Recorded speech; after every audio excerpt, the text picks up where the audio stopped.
Vale, buenos días. Eh, bueno, la idea es un poco que conversemos alrededor del tema de prostitución, entonces creo que sería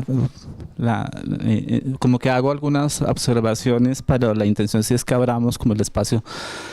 para conversar. Digamos que lo primero es que tenemos toda una discusión en relación con el tema de qué término utilizar en relación con, y el término aquí no es solamente la idea de si hablamos de trabajo sexual, explotación sexual,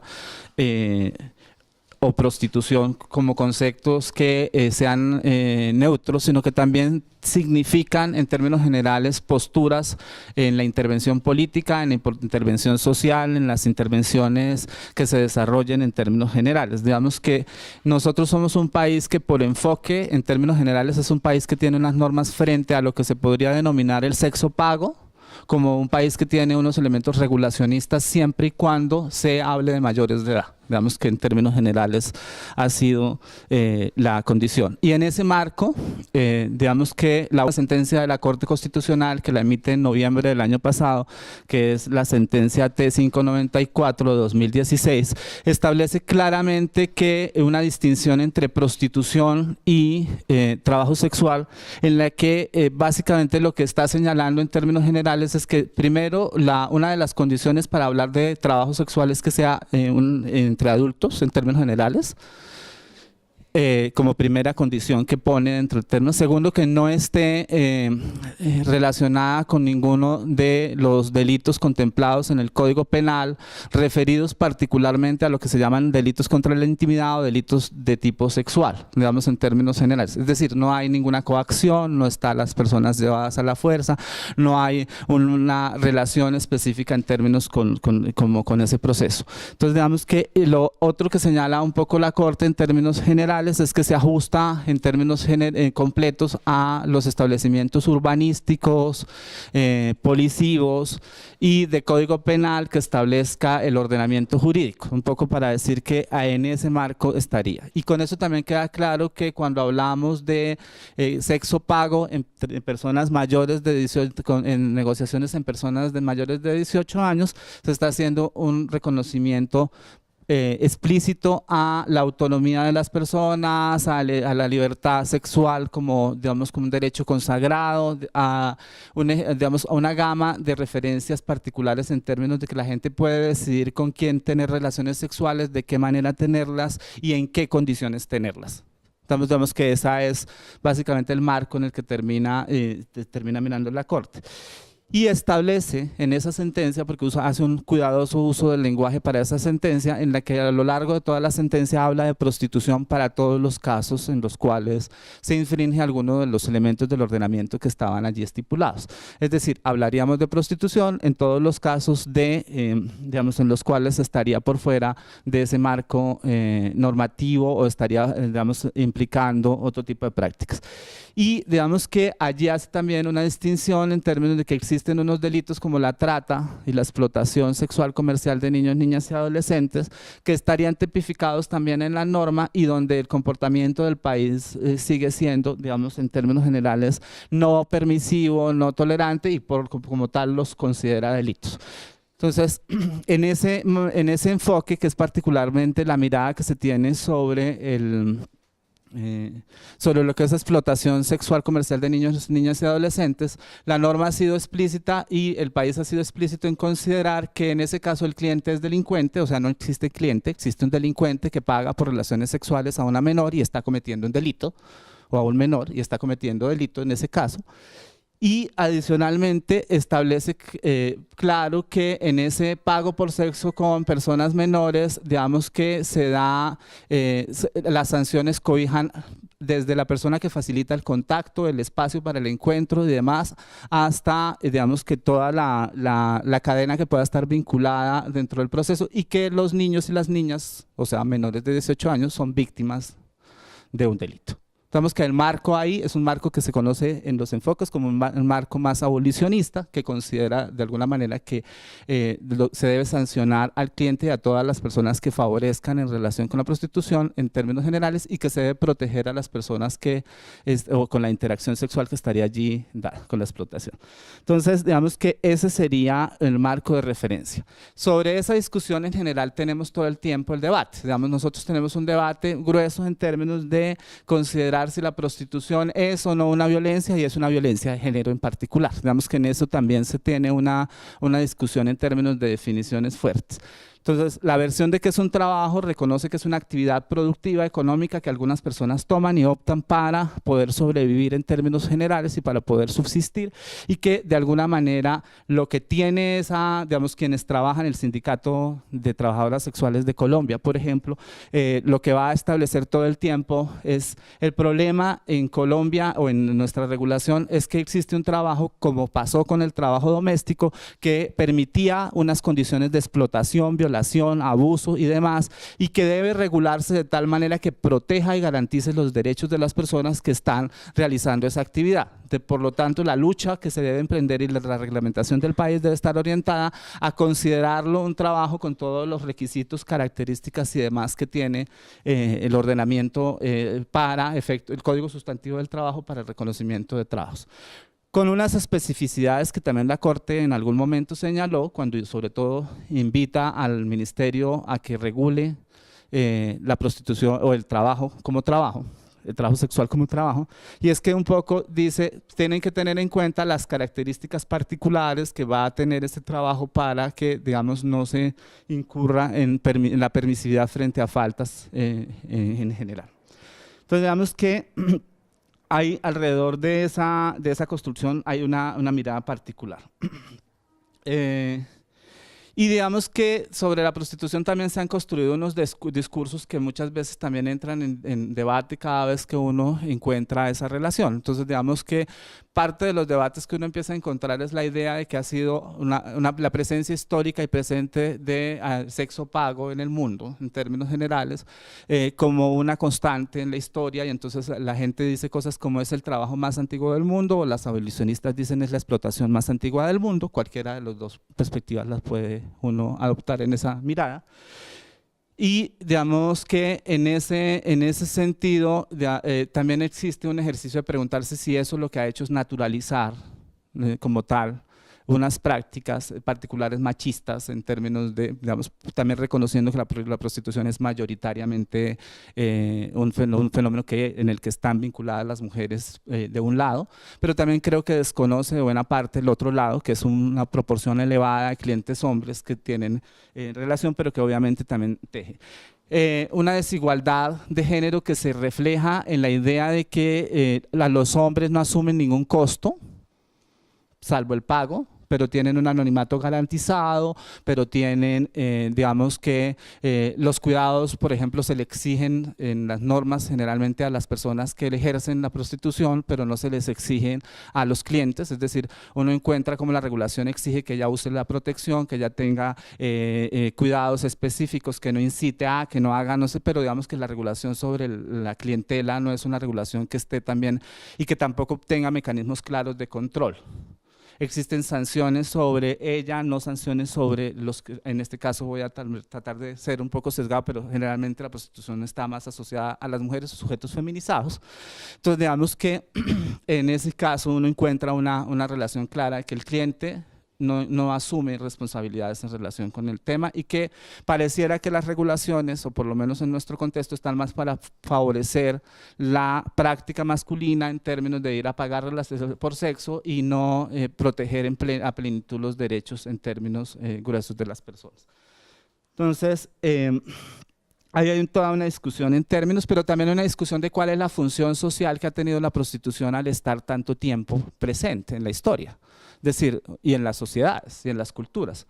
Porque parte de lo que uno empieza a decir, no, es que la pobreza, regímenes socialistas que tenían garantizadas condiciones básicas de las personas, donde lo esencial de subsistencia lo tenían, la URSS, la experiencia de la Unión de Repúblicas Socialistas Soviéticas, Cuba,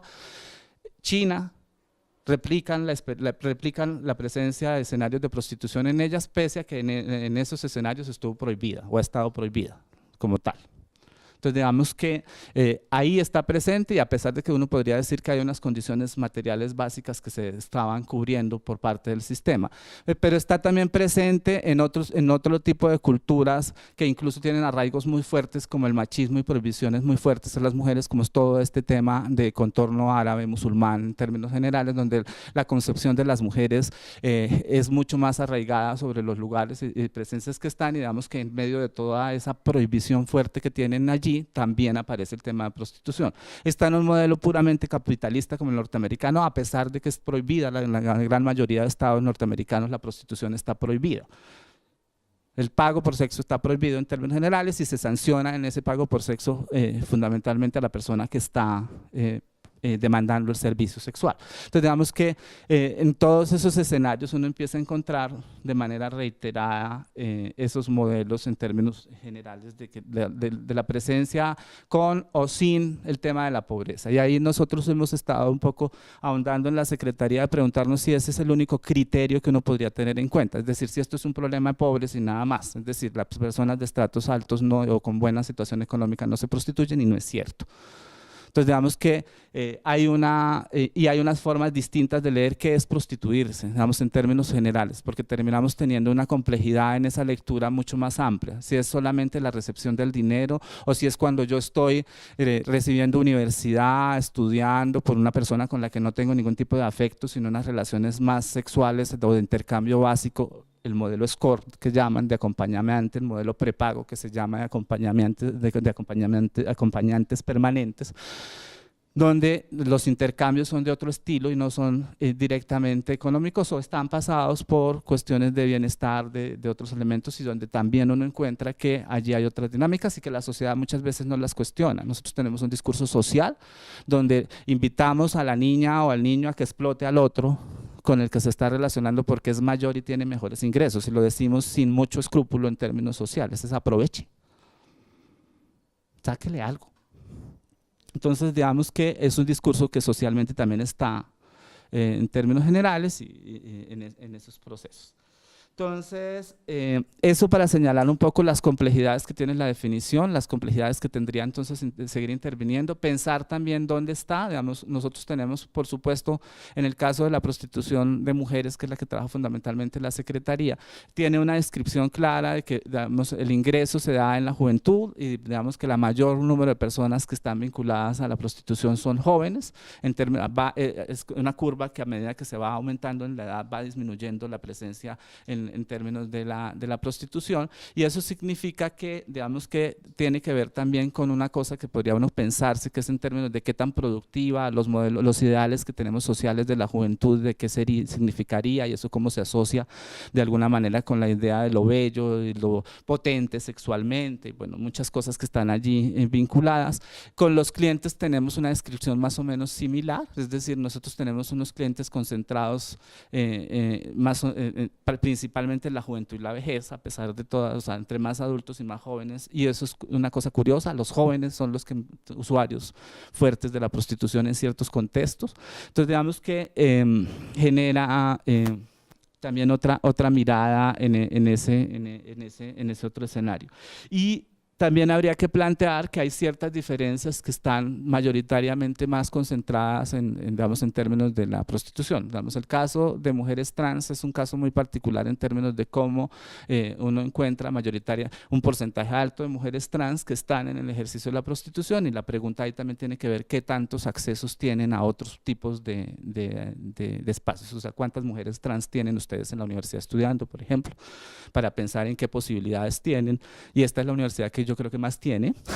en términos generales, que creo que es la que ha generado mejores procesos de inclusión al respecto.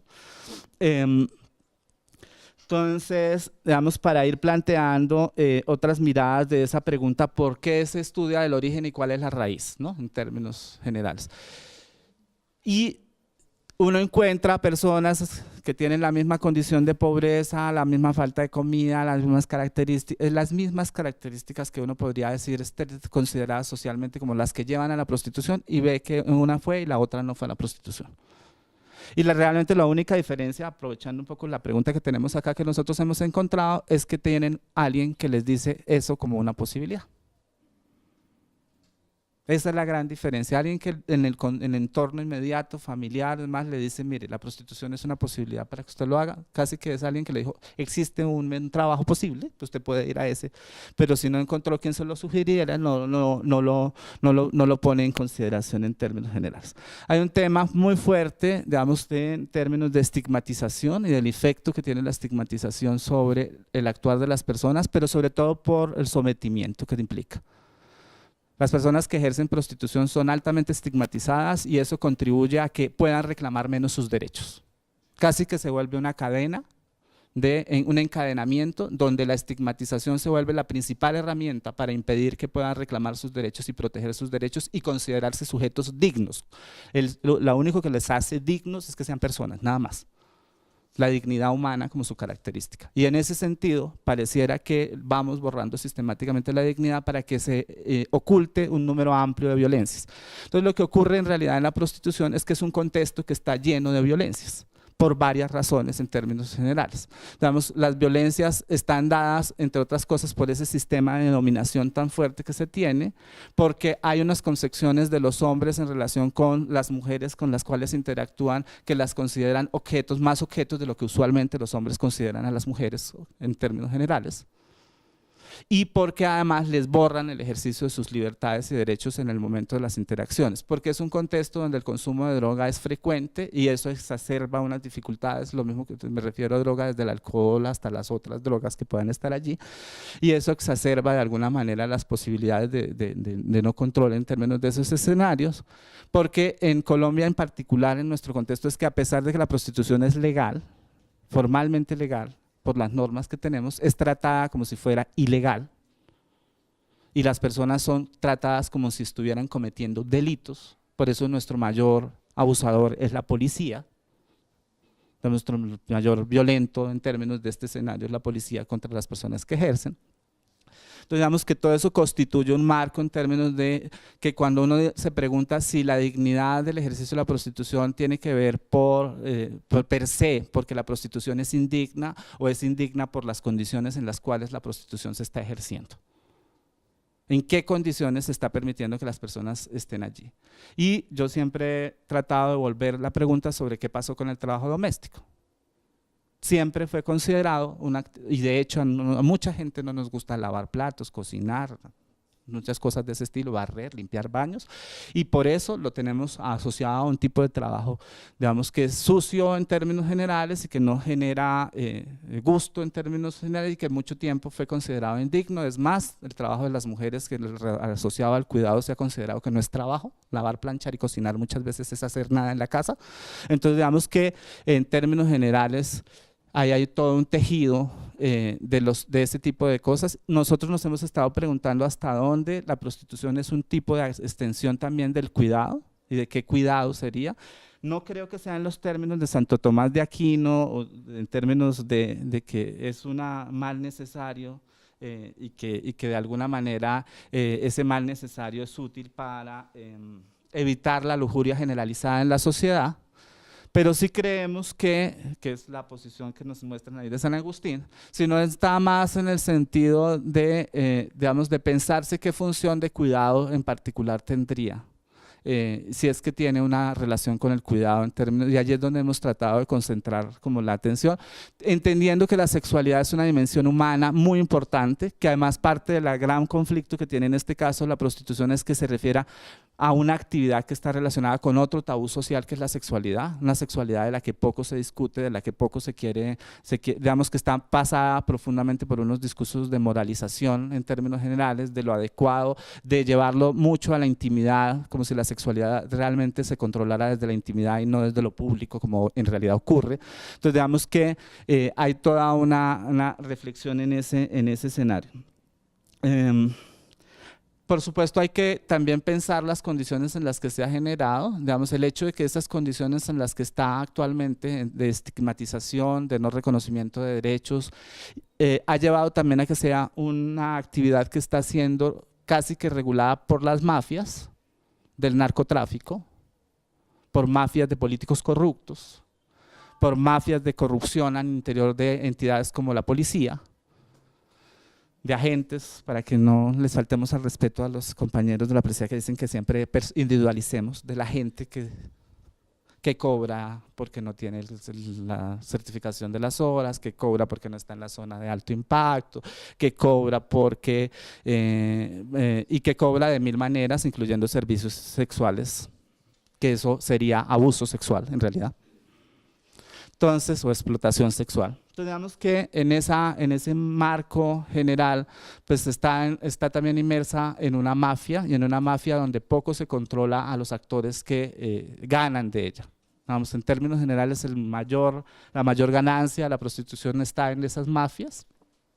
Y no es el mesero, no es el barman, no es el DJ, es el dueño del establecimiento que recibe y que generalmente es más anónimo que los clientes. Poco sabemos quiénes son los propietarios de los establecimientos, poco tenemos conocimiento de cómo lo dan, y digamos que en términos generales tienen unas relaciones estrechas en el mundo de lo político, lo administrativo, y ese es el contexto en el que se ejerce. Entonces digamos que el papel central del Estado tendría que, y con poco lo hemos asumido nosotros, tendría que estar concentrado en fortalecer las capacidades de las personas que están ejerciendo la prostitución en términos gruesos, para reconocer y hacer valer sus derechos en términos generales, de hacer lecturas sobre los clientes, pero al cliente, cuestionarle un poco, digamos, porque por un lado la carga moral está puesta sobre la persona que ejerce, pero nunca se cuestiona en términos generales, ¿por qué paga usted por sexo? ¿Cuál es la finalidad de su pago? Allí no nos ponemos a preguntarle si es porque es muy rico, que tiene suficiente dinero extra para pagar. A la otra le preguntamos que es muy pobre, pues por eso tiene que ejercer la prostitución. En el otro lado no hacemos la inversión, es tan rico que tiene excedentes que puede. Y eso también lleva un poco a mirar que el cliente no es tampoco, en términos generales, que es un costo, y eso tiene unas implicaciones, y que la persona tiene que tener allí unos gastos, y que eso muchas veces revierten sobre sus procesos. Y que en esos establecimientos además no se paga solamente por el sexo, sino que también se paga por un trago que es mucho más costoso que de lo cotidiano en los otros escenarios, y eso implica que seguramente sí van a tener algunos recursos que están allí. Cuestionarle muchos elementos que están en ese escenario de por qué el cliente requiere, o lo pide, o lo paga, en términos generales, y por qué exige las cosas que exige, en términos de ese proceso, el tipo de prácticas, por ejemplo. Penetraciones anales, que no las hace regularmente su contorno, sexo oral, digamos, otro tipo de prácticas que pareciera ahora unas más normalizadas que otras más complejas en términos generales, pero también cuestionarse un poco cómo se leen unas prácticas, dónde se dan, por qué se dan, cuestionarle al cliente en términos generales, digamos que toda su relación en ese tejido, sacarlo un poco también de esa idea del anonimato en términos generales, porque aquí el costo lo asume solo una cara, y la otra cara, digamos que también debería asumirlo, está ejerciendo aparentemente su libertad sexual en términos generales, no tendría por qué estar sintiéndose señalado en términos de ese proceso. Entonces, eso para señalar como ese punto también álgido desde el otro lado, es decir, aquí hay un trabajo que tiene que hacerse con los clientes, hay un trabajo que tiene que hacerse con la regulación de los establecimientos. Yo no puedo tener la tienda de la esquina y convertirla en burdel. Es una actividad que requiere unas condiciones y unas características específicas. Nosotros tenemos una ciudad donde el 84% de los establecimientos están fuera del sitio que la norma dice que tiene que ser, que es la zona de alto impacto, y donde también habría que preguntarse cómo han pervivido durante ya 12 años que ha tenido el plan de ordenamiento territorial, 16 ya, no 12, cómo han pervivido unos establecimientos fuera del único sitio regulado de la ciudad. ¿Cuánta corrupción implica eso? ¿A cuánta gente se le ha tenido que pagar? ¿Cuántos trámites se han tenido que dar? ¿Cuántos cambios han tenido que tener esos establecimientos, como crear figuras